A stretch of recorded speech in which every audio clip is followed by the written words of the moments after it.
कुछ हेडिंग था पिछले क्लास में, क्या था?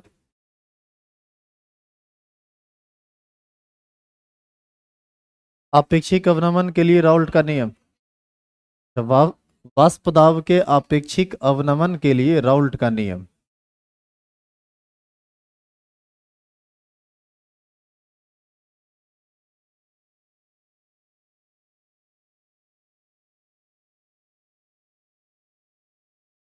देखो यहाँ, वाष्प दाब के आपेक्षिक अवनमन के लिए राउल्ट ने जो नियम दिया, उस नियम को पहले समझिए कि वो नियम आया कैसे। मतलब राउल्ट ने वो नियम कैसे निकाला, इन बातों को समझेंगे, ठीक है? देखो,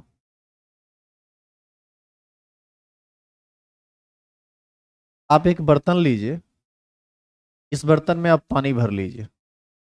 आप हेडिंग चूंकि पिछला क्लास में दिए हुए हैं ऑलरेडी, तो हम हेडिंग लिख नहीं रहे, कुछ लोग अब्सेंट थे तो उसको मैनेज कर लीजिएगा, यूट्यूब पर वीडियो अवेलेबल है ये। क्लास अब्सेंट मत किया कीजिए प्लीज। देखो, ये प्योर वाटर है। अच्छा बताइए, ये प्योर वाटर है तो इसका कुछ ना कुछ वेपर प्रेशर होगा, और चूंकि ये प्योर है तो इसके वेपर प्रेशर को हम लोग क्या बोलेंगे? P not. और सेटअप को समझिएगा, दोबारा समझाएंगे नहीं। अच्छा, इस बर्तन में हम जब पानी लिए हैं तो उसकी कुछ ना कुछ मात्रा रही होगी, 2 मोल 4 मोल कुछ तो रहा होगा। तो मान लीजिए कि ये 5 मोल वाटर है। कितना मोल वाटर है? अब हम क्या करते हैं, इसमें थोड़ा सा यूरिया डाल देते हैं। मान लो हम इसमें 2 मोल यूरिया डाल देते हैं। 2 मोल यूरिया डालेंगे तो बताइए अब ये क्या बन गया? सॉल्यूशन। ये सब बनाना नहीं है, लिखना नहीं है, ये सब सिर्फ हम समझाने के लिए लिख रहे हैं, बाद में हम इसको मिटा देंगे। आप सिर्फ समझिए इस बात को। अब ये बन गया सॉल्यूशन। अब बताइए, इस सॉल्यूशन में कितना मोल यूरिया है? वाटर कितना मोल है? 5 मोल। तो बताओ, यूरिया का मोल फ्रैक्शन क्या होगा? 2/7। और पानी का मोल फ्रैक्शन क्या होगा? 5/7। ये तो आप निकालना ऑलरेडी जानते हैं पहले से, कैसे निकाला जाता है, ये सारा कैलकुलेशन पीछे बताया हुआ है। तो ये बताइए कि यदि इसमें हम कुछ सॉल्यूट मिला दिए, विलय मिला दिए, तो अब इसके वेपर प्रेशर को तो हम पीएस बोलेंगे, वेपर प्रेशर ऑफ सॉल्यूशन। हाँ या ना? राउल्ट ने देखा कि P naught minus P S by P not का जो मान आता है, ये हमेशा मोल फ्रैक्शन ऑफ सॉल्यूट के बराबर आता है। और यही उनका रिजल्ट के नियम के नाम से जाना जाता है। अब बताइए, इस रिजल्ट को हम यहाँ कतई साबित कर पाएंगे कभी भी? जब तक हम लैब में नहीं जाएंगे तब तक क्या ये साबित हो सकता है? सवाल ही नहीं पैदा होता है। लेकिन उन्होंने साबित करके दे दिया तो हम उसको बताएंगे, आप उसको एक चीज और देखिए। आप ये समझते हैं कि जैसे जैसे हम इसमें यूरिया की मात्रा बढ़ाते जाएंगे, पीएस का मान घटता जाएगा? हाँ या ना?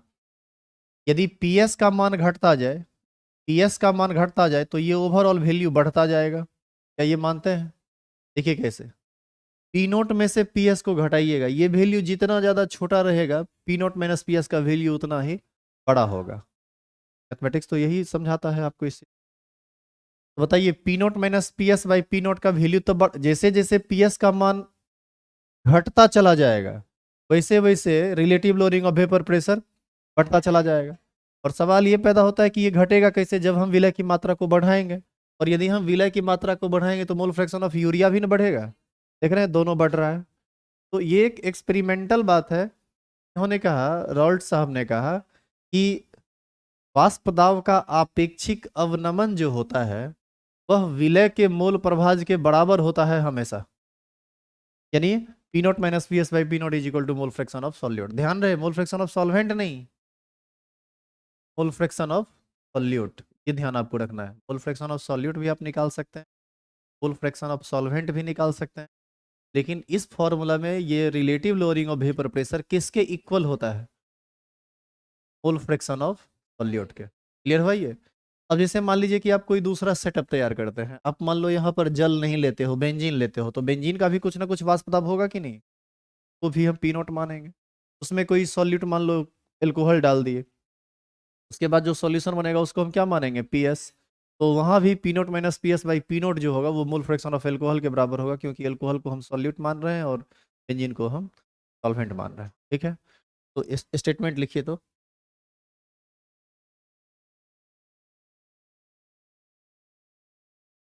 जो भी लोग हेडिंग नहीं डाले हैं, हेडिंग आप देख लीजिएगा, हेडिंग डाल दीजिएगा।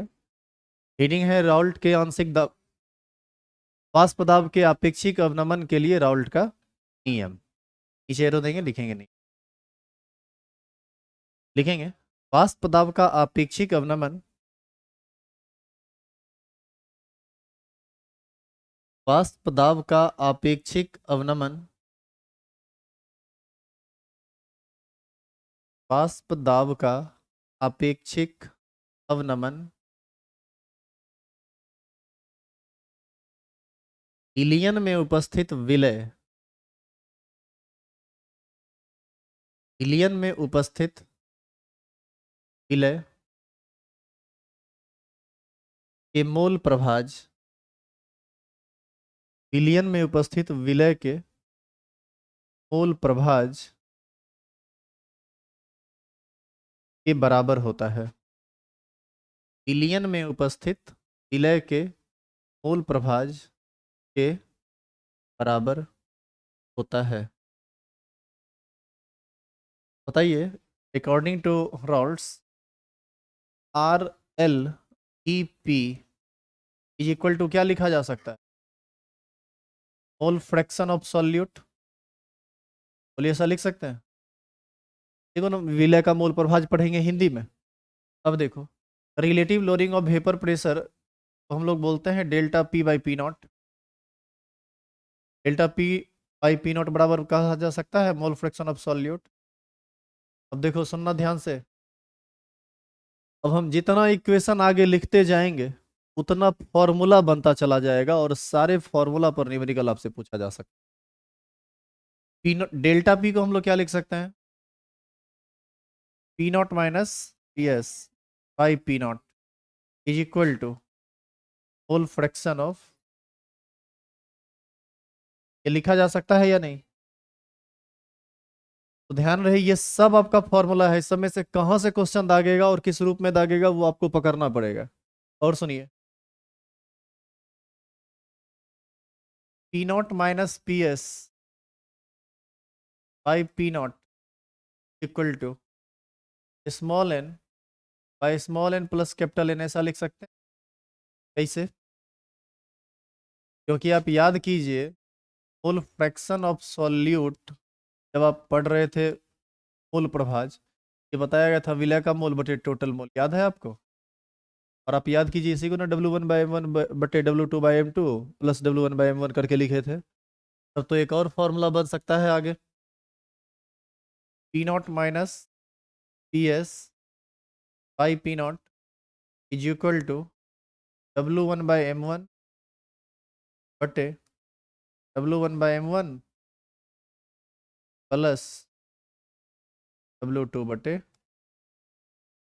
ऐसा लिखा जा सकता है। और सुनिए,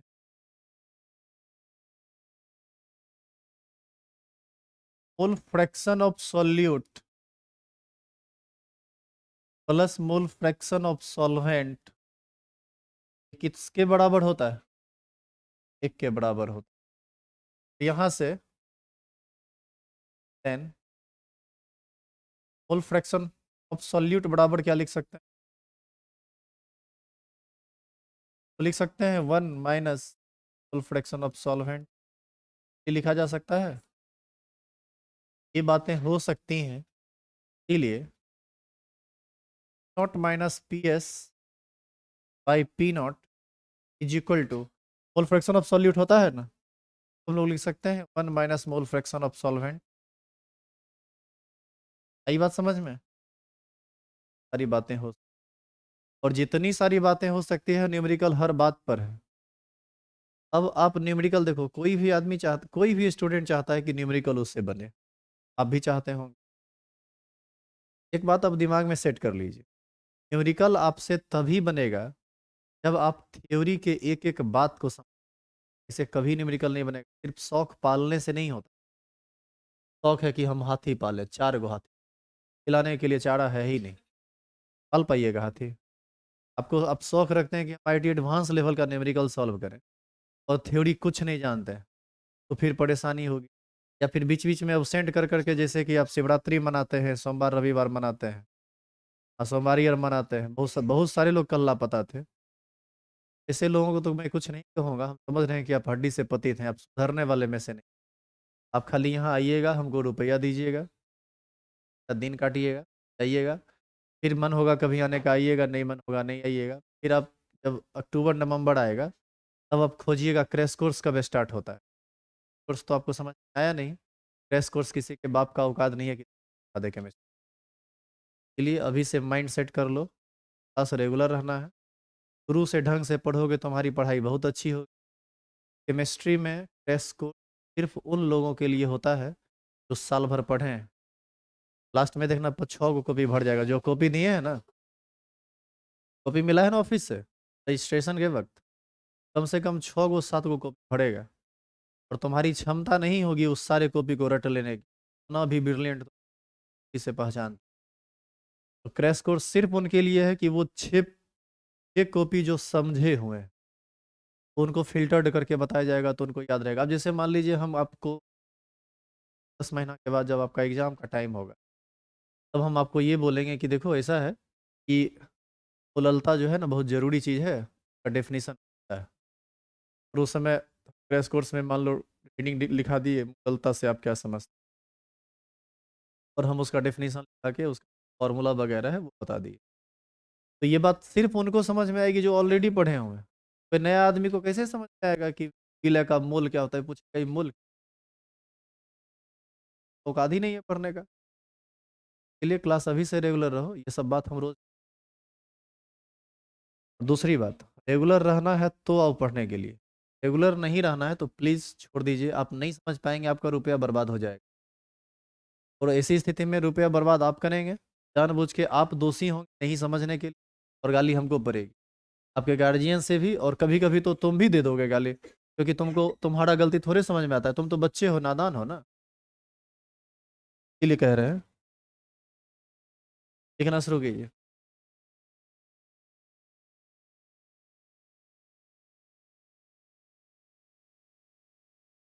समय रहते संभल जाइए, शुरुआत है, पूरा 12th रेगुलर रहो, जिंदगी बन जाएगी।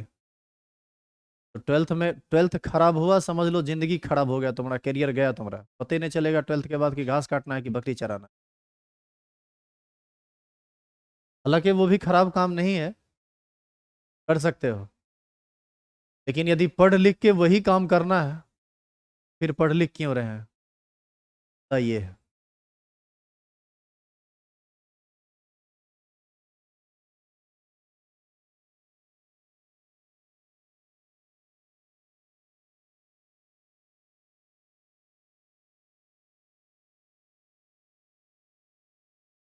बहुत सारे लोग होंगे जिनको वाष्पदाब का अपेक्षिक नमन अवनमन क्या है समझे में नहीं आता है, तो उसके लिए नियम कहाँ से समझेगा वो। बोलेंगे रेगुलर रहो तो तुमको तो पूजा पाठ करना होता है ना।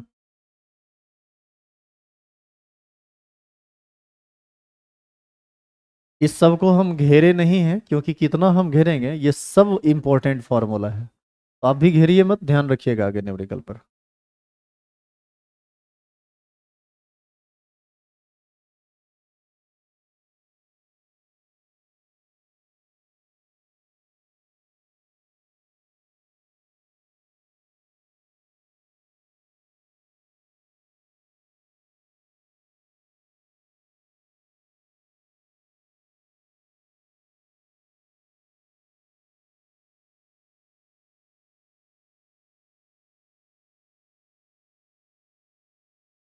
पी नोट क्या है, पी एस क्या है, एन क्या है, ये सब लिखने की आवश्यकता तो नहीं है, क्योंकि ये सारा टर्म ऑलरेडी पहले समझा हुआ है, तो हमारे ख्याल से दिक्कत नहीं होनी चाहिए।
पी नॉट का उपयोग किसी भी शुद्ध विलायक के लिए किया जाता है, चाहे वह विलायक पानी हो, बेंजीन हो, कुछ। पानी सिर्फ शुद्ध होता है, अल्कोहल शुद्ध नहीं होता? कौन बोला? ऐसा कौन, कहाँ कहाँ लिखा हुआ देखे?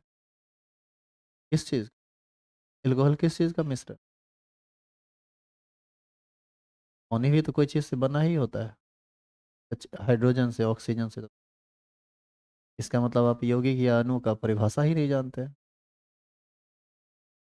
यौगिक भी एक शुद्ध पदार्थ है, अल्कोहल भी शुद्ध पदार्थ है, पानी जैसे, जैसे पानी है।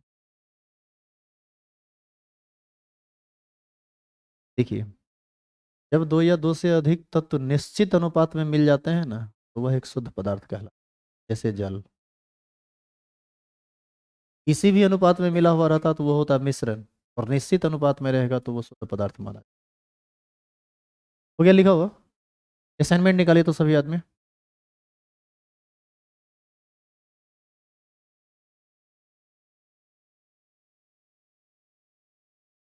लाइए तो असाइनमेंट। नहीं, लॉग टेबल वाला, न्यूमेरिकल वाला।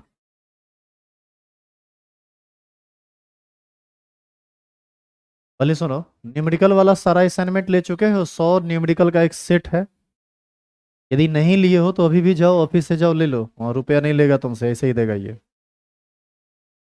ये सब रजिस्ट्रेशन के अंतर्गत ही आ रहा था, जो बोला गया था ना, 2 अलग अलग असाइनमेंट दिया जाएगा। वो सब चीज़ लगभग मिल गया है, एक बस प्रोस्पेक्टस बाकी है, वो भी 1-2 दिन में मिल जाएगा, वो घर पे आया हुआ है।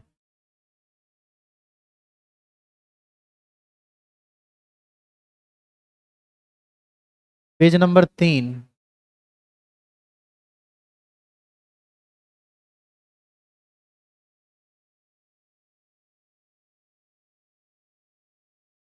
देखो इतना चुट्टा है, सब इस सब पढ़ने लिखने वाला एगो नहीं है। जिस दिन मिला है असाइनमेंट उस दिन ये लोग आया नहीं था, इसका मतलब अभी नहीं करता है, क्या पढ़ेगा लिखेगा? ये सब खाली दिन काटने के लिए, लफड़ेबाजी करने के लिए पहुंचा है लोग।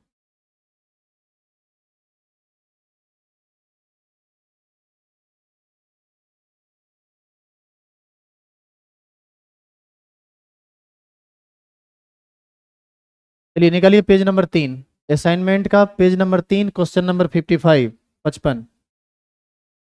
सबसे पहले, रे मुंह बंद किया रे। सबसे पहले उसका हेडिंग देखिए तो।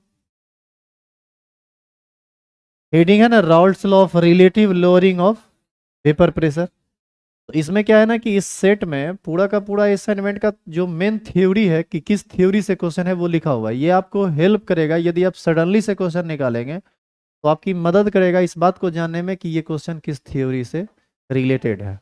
तो ऐसी स्थिति में आप थोड़ा आसानी से काम कर पाएंगे। शुरुआत में आदमी साइकिल चलाने सीखता है ना, तो आगे का रास्ता नहीं देखता, वो हैंडल देखते रहता है। वही हाल यहाँ है। अभी आप शुरुआत में सीख रहे हैं तो आपको समझना पड़ेगा कि वो हेडिंग किस हेडिंग से संबंधित है। एक बार जब फ्रैंक हो जाओगे तब तो दोनों हाथ छोड़ दोगे, फिर भी आगे देखोगे तो कोई दिक्कत तुमको नहीं होगा। तो वो आफ्टर ट्रेंड ऐसे नहीं होता है। क्वेश्चन देखिए, क्वेश्चन नंबर 55 है, शुद्ध बेंजीन का वाष्प दाब 640 ऑफ Hg है। 2.175 ग्राम एक ओवरनशील विलय को 39 ग्राम बेंजीन में घुलाया गया है। विलियन का वाष्प दाब 600 ऑफ Hg है, तो ओवरनशील विलय का आणविक द्रव्यमान क्या होगा? देखिए, जैसे ही किसी भी चीज में शुद्ध लगा दे तो आप समझ लीजिए कि वो शुद्ध विलायक का काम कर रहा है। और यदि विलायक का काम नहीं कर रहा है, प्योर अवस्था में है, आगे देखेंगे कि वो किस काम में आएगा। जैसे देखिए लिखा हुआ है कि शुद्ध बेंजीन का वाष्प दाब, शुद्ध बेंजीन का वाष्प दाब है, तो इसको हम पी नॉट बी कह दें। पी नॉट बी मतलब बेंजीन ही ना, सॉल्वेंट है कि नहीं वो आगे अपने समझ में आ जाएगा। ऐसे भी है क्योंकि आगे कह रहा है ना कि एक अवरनशील विलय मिलाया जा रहा है, इसका मतलब ये पी नॉट का ही मान दे दिया आपको। तो बताइए कितना दे दिया ये आपको दे दिया 640 ऑफ Hg। उम्मीद करते हैं आपको इससे दर्शन हुआ होगा पहले। ऑफ Hg क्या है? दाब का मात्रक। एक एटीएम में कितना ऑफ Hg होता है? 760 ऑफ Hg। आगे कहता है कि 2.175 ग्राम एक अवरणशील विलय को 39 ग्राम बेंजीन में डाला गया। देखिए, विलय का भार दे दिया, विलायक का भार दे दिया, अवरणशील विलय का भार कितना दिया है बताइए। इसका मतलब ये आपको W1 का मान दे दिया कितना, 2.175 ग्राम। और विलायक का भार को ही हम लोग W2 कहते थे, ये कितना दे दिया, 40 ग्राम। अब देखो, मॉलिक्यूलर वेट ऑफ बेंजीन, इसी को हम M2 कह रहे थे। बेंजीन का फॉर्मूला होता है C6H6, हाँ या ना। तो इसका मॉलिक्यूलर वेट जोड़िएगा, बर्छक 72 6 78 हो जाएगा। समझ में आइए 78 कहाँ से आया, बेंजीन C6H6, इसका मॉलिक्यूलर वेट। और M1 क्या था, विलय का आणविक द्रव्यमान, लेकिन विलय का नाम ही नहीं लिखा हुआ है। विलय, विलय के बारे में कहा कि अवरणशील विलय है। कौन विलय है ये नाम अभी स्पष्ट नहीं है। जब नाम स्पष्ट नहीं है तो फॉर्मूला स्पष्ट नहीं है, फॉर्मूला स्पष्ट नहीं है तो फिर मॉलिक्यूलर वेट भी स्पष्ट नहीं है। तो हमको नहीं पता कि मॉलिक्यूलर वेट क्या है। आगे आपसे पूछ, आगे कह रहा है कि विलियन का वाष्प दाब 600 mm ऑफ Hg है। विलियन का वाष्प दाब, विलियन को किस चीज से सूचित करते हैं, विलियन के वाष्प दाब को PS से। कितना है ये, 600 mm ऑफ Hg। आप एक चीज गौर कीजिए, शुद्ध विलय का वाष्प दाब 640 था। जब उसमें उड़नशील विलय डाला तो जो विलियन बना उसका वाष्प दाब हो गया 600 mm ऑफ Hg। तो ये वाष्प दाब घटा या बढ़ा, घटना ही चाहिए था कि बढ़ना चाहिए था, घटना ही चाहिए था। हम जानते हैं कि जब भी कभी हम अवरणशील विलय मिलाएंगे तो वाष्प दाब का मान घटेगा, तो घट गया। अब आपसे पूछ रहा है कि बताइए उस अवरणशील विलय का आणविक द्रव्यमान क्या होगा, यानी M1 का मान क्या होगा। अभी अब तुरंत पढ़े ना एक रिलेशन, याद कीजिए, P0 minus PS by P0 is equal to W1 by M1 plus W, ठीक है चलेगा, W1 by M1 plus W2 by P0 का मान 640 माइनस 600 बटे 640 बराबर W1 का मान 2.175 बटा M1 कर दें, बटा फिर 2.175 बटा M1 प्लस 39/78। ये दो बार में कट जाएगा, दो बार में कटे या जो भी हो, क्या यहाँ से M1 का मान निकाला नहीं जा सकता है, ना भाग आप कर लेंगे घर पर, हो जाएगा। लिख लीजिए सॉल्यूशन। तो क्वेश्चन को तुम लाइन बाय लाइन पढ़ो, क्वेश्चन में जिस चीज का वैल्यू दिया हुआ है उसको सिंबलाइज करो। एक मिनट रुको, तो रुको एक मिनट। अब देखो, हम इसमें ट्रेंड हैं तो हमारा पेन कहीं रुकाने कभी रुकेगा भी नहीं, लेकिन आप इसमें ट्रेंड नहीं है तो आपका पेन जहां तहां रुकेगा। अब हमारी बातों को थोड़ा समझिए, क्वेश्चन बनेगा, वो तो बना हुआ है, आप देख ही रहे हैं, और हम मिटाने वाले नहीं हैं। पहले सुनिए हमारी बात को। कोई भी न्यूमेरिकल आप कैसे सॉल्व करते हैं, कैसे बनाओगे न्यूमेरिकल, न्यूमेरिकल बनाने के लिए क्या करना होता है उसको पहले सुनिए। सबसे पहला बात न्यूमेरिकल बनाने के लिए कि आपका रेगुलर क्लास होना जरूरी है। थ्योरी पूरा का पूरा कम से कम आपका पढ़ा होना चाहिए, तभी आपको हम समझाएंगे बोलेंगे तो आप हमारी बात को पकड़ पाएंगे कि हम क्या बोल रहे हैं। क्लास छोड़ेंगे तो आपको समझ में नहीं आएगा, फिर न्यूमेरिकल से संतोष, फिर थ्योरी भी समझ में नहीं आएगा आगे चल के, क्योंकि सब एक दूसरे से लिंक्ड है। अब बताइए, यहाँ पर हम मोल फ्रैक्शन का यूज किए। मोल फ्रैक्शन क्या आज पढ़े थे, कल पढ़े थे क्या, 3-4 दिन पहले पढ़े हैं मोल फ्रैक्शन, लेकिन आज यूज हो रहा है। अब आप कहिएगा कि कहाँ से आ गया, कहाँ से आ गया, ये आप जानिए कहाँ से। सुनिए, अब किसी भी क्वेश्चन को बनाने के लिए सबसे पहले क्वेश्चन को लाइन बाय लाइन पढ़ना होता है। क्वेश्चन चीज़ों को भाषा में लिखेगा, और एक स्टूडेंट के रूप में आपका काम होता है कि उस भाषा को आप मैथमेटिकल रूप दें। और जो स्टूडेंट इसमें तैयार रहते हैं, इसके लिए तैयार रहते हैं, उनको कोई परेशानी न्यूमेरिकल बनाने में नहीं होती है। जैसे देखिए, ये जो लिखा हुआ है यहाँ पर, ये कौन चीज़ लिखा हुआ है, ये क्वेश्चन लिखा हुआ है, लेकिन किस रूप में, मैथमेटिकली लिखा हुआ है, सिंबलाइज किया हुआ है। अब हम आगे इसी को मैथमेटिकल जो इक्वेशन है उस पर तोड़ेंगे। तो मैथमेटिकल इक्वेशन ये हमको कहाँ से पता चलेगा, थ्योरी से। ये सब कहाँ से पता चलेगा, थ्योरी से। और जब आप थ्योरी ही नहीं पढ़े तो ये सब कहाँ से आपको पता चलेगा, फिर आप आंसर तक कैसे पहुंचिएगा। जैसे क्वेश्चन क्या था और कैसे हमने सोचा उसको देखिए। एक, जैसे हम यदि आपकी जगह रहते तो हम क्या सोचते और कैसे सोचते।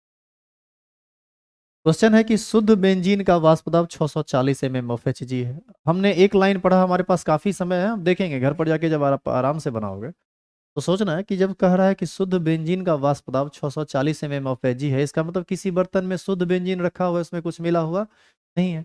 और जब शुद्ध लगा दे, इस चैप्टर में शुद्ध लगा दे, समझ लो जनरली विलायक होगा। और जब दो द्रव के शुद्ध होने की बात करने लगे तो उसमें कोई भी विलय और कोई भी विलायक होगा। ये आगे निर्भर करेगा, वो जब आपको क्वेश्चन आएगा तो समझ में आएगा। फिर आपसे कहता है कि 2.175 ग्राम एक अवरणशील विलय। अब देखिए दिमाग में तुरंत आ गया कि वो बेंजीन निश्चित रूप से विलायक होगा, क्योंकि विलय का चर्चा कर दिया ना आगे क्वेश्चन। अच्छा, ये इसमें यदि कहता कि 2.175 ग्राम बेंजीन विलय, यदि ये कहता तब ना हम बेंजीन को विलय मानते, लेकिन इसमें क्या कह रहा है, इसमें कह रहा है 2.175 ग्राम अवरणशील विलय। और आगे देखिए और स्पष्ट कर रहा है 39 ग्राम बेंजीन में डाला गया है। यानी बेंजीन ज्यादा है या वो अवरणशील विलय ज्यादा है। बेंजीन डाला ज्यादा है तो बेंजीन विलायक होगा, और वो औरनशील जो विलय जिसके बारे में चर्चा नहीं किया क्वेश्चन, उसकी मात्रा लिया है कितना, 2.175 ग्राम। यहाँ से एक बात स्पष्ट हुआ कि विलय का भार दे दिया, विलायक का भार दे दिया। विलय के भार को W1 से और विलायक के भार को W2 से सूचित करते हैं। अब चूंकि बेंजीन विलायक कह रहा है, तो बेंजीन का मॉलिक्यूलर वेट तो हम अपने मन से दे सकते हैं। मॉलिक्यूलर वेट तो कभी तुमको देगा नहीं, वो तो तुमको खुद से देना पड़ेगा। तो बेंजीन का फॉर्मूला होता है C6H6। अब कोई बेहुदा यो नहीं जान रहा होगा। अब यदि ऐसा हालत बना के आए हैं तो या तो आपको समझ में नहीं आएगा, नहीं तो फिर समझ में आएगा तो न्यूमेरिकल नहीं बनेगा। क्योंकि न्यूमेरिकल बनाने के लिए आप एक स्टेप पर भी रुक गए। रे पीछे क्या कर रहा है तुम, कर रहा है, तुम्ही को बोल रहा है। हाँ, बोल रहे हैं, सुनने के लिए सुनाई नहीं दे रहा है। तो यदि आप एक स्टेप में भी गलती कर बैठते हैं, जैसे मान लीजिए सब कुछ आपने कर लिया और आपको बेंजीन का मॉलिक्यूलर वेट नहीं पता है। बेंजीन का मॉलिक्यूलर वेट इसलिए नहीं पता है क्योंकि आपको बेंजीन का फॉर्मूला नहीं पता है। और कहीं बेंजीन का फॉर्मूला पता है तो एटॉमिक मास नहीं पता है कार्बन का या हाइड्रोजन का। अब बताइए कि आपको हर क्षण आपको परेशानी होगी यदि आप पढ़ने लिखने वाले नहीं हैं। यदि आप शौक से साइंस ले लिए हैं तब आप परेशान हो जाइएगा। यदि आप पढ़ने के लिए आपको आपके अंदर जिज्ञासा है कि नहीं हमको करना है, तभी आप काम कर पाएंगे। तो एक एक चीज तंदुरुस्त रखना पड़ेगा, तब आप न्यूमेरिकल बनाएंगे। तो वैसी स्थिति में बताओ W1 W2 दे दिया। M1 का मान कह रहा है कि अवरणशील विलय है। अब ये जब कह रहा है कि अवरणशील विलय है तो ये स्पष्ट ही नहीं है कि वो किस यौगिक के बारे में कह रहा है। इसका मतलब हम यहाँ पर मॉलिक्यूलर वेट निकाल नहीं सकते हैं। तब फिर आगे क्वेश्चन क्या पूछ रहा है उस पर, उसका हम इंतजार करेंगे। आगे कहता है बेंजीन में डाला गया तो बेंजीन का मॉलिक्यूलर वेट 78 होता है, तो हम M2 का मान 78 लिख दिए, M1 पर प्रश्नवाचक लगा दिए, कहे कि ये अभी तक पता नहीं चला है। हो सकता है क्वेश्चन में आगे यही पूछ दे। जनरली ऐसे ऐसा ही हुआ भी है आगे।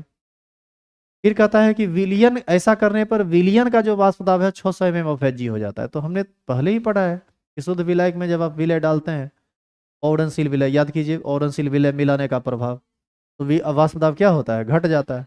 तो वाष्प दाब घट के 600 हो गया, 640 था हो गया 600, यानी ये किसका मान दे दिया, पीएस का मान। तो आगे क्वेश्चन कहता है कि उस औरनशील विलय का आणविक द्रव्यमान क्या होगा। यानी जो नहीं पता चल रहा था वही ना आपको पता करने के लिए कह रहा है। अब हम इन सारे डाटा को ये सोचेंगे कि हम किस थ्योरी में पढ़े थे और इसका क्या फॉर्मूला प्रॉपर लगेगा ताकि मान निकल जाए। तो बताइए P naught minus P S by P not बराबर W1/M1 बटे W1/M1 प्लस W2/M2। इसी में हम देख रहे हैं कि M1 के बाद अलावे सब चीज़ दिया हुआ है। एक इक्वेशन है, एक वेरिएबल है, आसानी से कैलकुलेशन। यही बात समझ में। तो इस तरह से सोचना पड़ता है। किसी भी न्यूमेरिकल को बनाने के लिए आपको थोड़ा डीपली सोचना पड़ेगा, तब न्यूमेरिकल बनेगा। खाली न्यूमेरिकल बन जाए भगवान की दया से, तो किसी की दया से न्यूमेरिकल बनने वाला नहीं है। जब तक आप खुद पर दया नहीं करेंगे तब तक कोई उपाय नहीं है, कोई आपका मदद नहीं कर सकता है। चाहे कोई कितना भी तेज तर्रार और मास्टर माइंड आदमी सामने हो, कुछ फर्क नहीं पड़ता है। आपको मास्टर माइंड बनना। और संगति में है तो बना के तो छोड़ेंगे ही, खाली जो कहते हैं वो कीजिए। उतारिए इसको। अभी देखो ना, कह रहे हैं कि समझो बात को, तदनी पीछे उतार रहा है, मथा देखो।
दूसरी बात है कि अभी शुरुआत है, स्पीड थोड़ा कम है, धीरे धीरे स्पीड बढ़ेगा।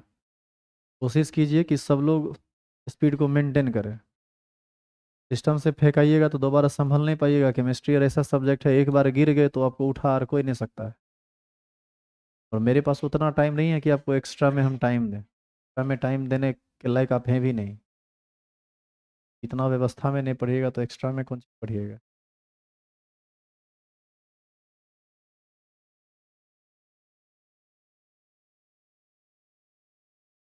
मेन कॉपी में जिस क्वेश्चन को हम बनाते हैं, आप उस क्वेश्चन को मेन कॉपी में जहाँ पर आप लिख रहे हैं वहीं पर बनाइएगा।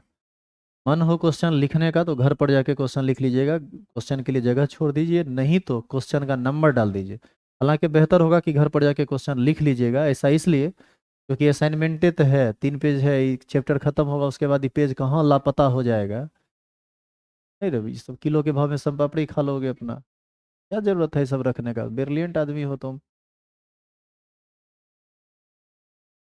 चलिए क्वेश्चन नंबर 56 बनाइए तो अभी तुरंत आप।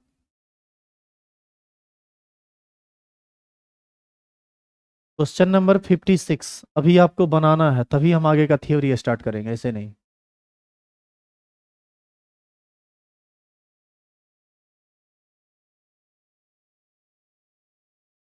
क्वेश्चन है, शुद्ध बेंजीन का वाष्प दाब 639.7 of Hg है,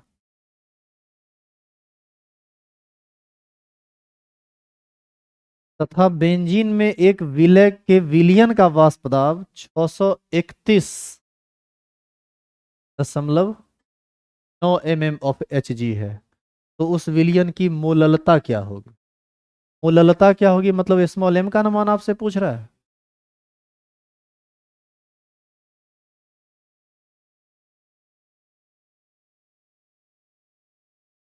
बनाइए तो, देखते हैं कितना आदमी से बनता है ये।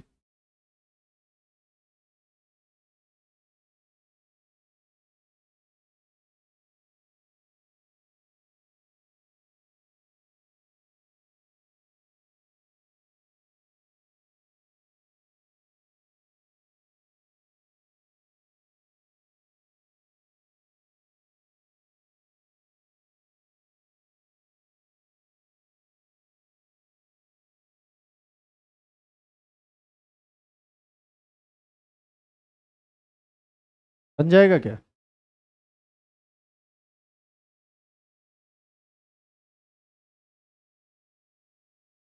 देखो, शुद्ध विलायक का वाष्प दाब दे दिया, विलियन का वाष्प दाब दे दिया, यानी आपको पी नोट का मान पता है और पी एस का मान पता है। आपसे क्या पूछ रहा है? विलियन की मोललता। तो आप ऐसे सोचिए कि P note minus P S by P note बराबर होता है मोल फ्रैक्शन ऑफ सॉल्यूट। तो क्या यहाँ से मोल फ्रैक्शन ऑफ सॉल्यूट निकाला जा सकता है या नहीं? क्योंकि पी नोट दिया हुआ है, पी एस दिया हुआ है, पी नोट तो दिया हुआ है ही। निकालना क्या था? मोललता ना निकालना है। अब आप याद कीजिए, मोल फ्रैक्शन और मोललता में कोई संबंध भी आपको बताया गया था। क्या था संबंध? याद करो, मोल फ्रैक्शन बराबर होता था मोललता बटे मोललता प्लस 55.5 तब होता था जब सॉल्वेंट जल हो। क्या यहाँ सॉल्वेंट जल है? जब जल नहीं है तो ये होगा 1000 बटे मॉलिक्यूलर वेट ऑफ सॉल्वेंट, ये 78 हो जाएगा इस केस में। तो यहाँ पर जो आप सॉल्यूट निकालिएगा तो डायरेक्ट इसके इक्वल आप कर दीजिए। नहीं समझे क्या बोले हम? P note minus P S by P note बराबर एम बाई एम प्लस 1000 बटे मॉलिक्यूलर वेट भी तो लिख सकते हैं, क्योंकि मोल फ्रैक्शन ऑफ सॉल्यूट तो इसी के ना बराबर होता है। अरे जैसे यहाँ पर आप फॉर्म देखो इधर, आप यहाँ पर फॉर्मूला जो लिखे थे, P note minus P S by P note बराबर मोल फ्रैक्शन ऑफ सॉल्यूट, तो मोल फ्रैक्शन ऑफ सॉल्यूट के बदले आप क्या लिखे थे? मोललता बटे मोललता प्लस 1000 बटा मॉलिक्यूलर वेट ऑफ सॉल्यूट। नहीं, याद करो यहाँ पर मोलिकुलर वेट ऑफ सॉल्वेंट था। यहीं पर यदि सॉल्वेंट वाटर है तो P note minus P S by P note बराबर हो जाएगा मोललता बटे मोललता प्लस 55.5। लेकिन 55.5 वाला तो काम यहाँ पर करेगा नहीं।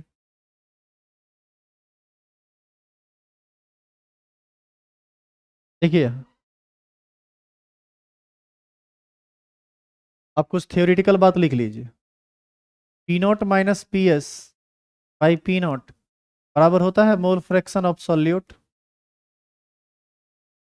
तो हम यहाँ से लिख सकते हैं P naught minus P S by P not बराबर मोललता बटे मोललता प्लस 1000 बटा मॉलिक्यूलर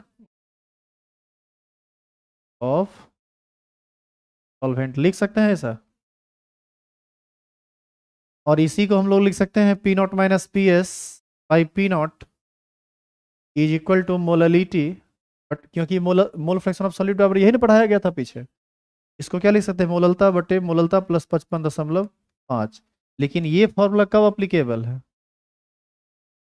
फॉर वाटर सॉल्वेंट।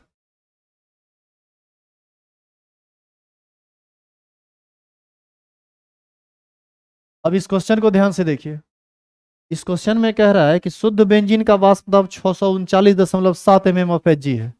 बताइए, बेंजीन विलायक ने कह दिया यहाँ, तो आपको इस फॉर्मूला से चलना पड़ेगा क्योंकि ये तो पानी के लिए है। तो बताइए पी नोट का मान कितना।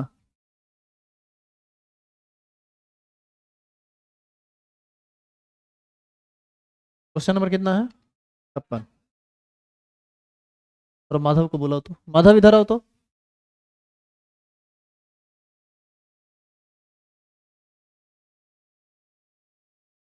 जाके बोलो कोई ऑफिस में है, बोलो बोलो तो इधर देखना। क्वेश्चन नंबर 56 में पी नोट का मान कितना दे दिया बताओ। गाड़ी छोटू है तो बोलो गाड़ी घुमा के रखने के लिए। पी नोट बराबर कितना होगा, 639.7। पी एस का मान कितना, 631.9। आपसे क्या पूछ रहा है, मोललता ही ना। यहाँ पर मॉलिक्यूलर वेट ऑफ सॉल्वेंट कितना होगा, molecular weight of solvent, solvent क्या है C6H6, ये कितना होगा 78। अभी तुरंत जो हम लोग फॉर्मूला पढ़े हैं, P naught minus P S by P naught is equal to molality बटे मोललिटी प्लस 1000 बटा मॉलिक्यूलर वेट ऑफ सॉल्वेंट, कर लोगे।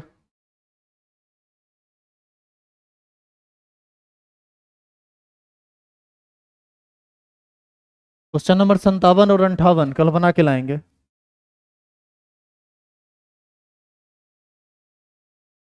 आइए कल।